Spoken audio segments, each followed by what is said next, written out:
outro lado, estou entendendo assim, o município tem essa capacidade, tem esse crédito para esse financiamento.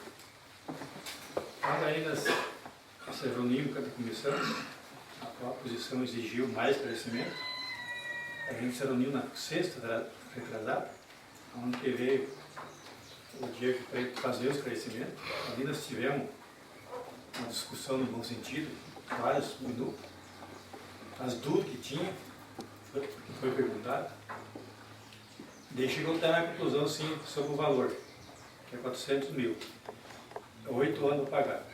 Vai dar de 700 para mais. Vai, querido, ó. A partir que é executado, ele tem 1 ano de carência, então é 7 anos para pagar.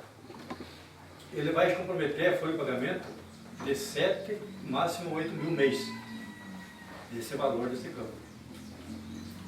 Então, eu entendendo assim, que eu vejo assim, o esporte, não só aqui no Corumbari, a nível nacional, no mundo, ele é uma cultura, é uma disciplina, é uma educação, é a saúde, e em troca de novas amizades.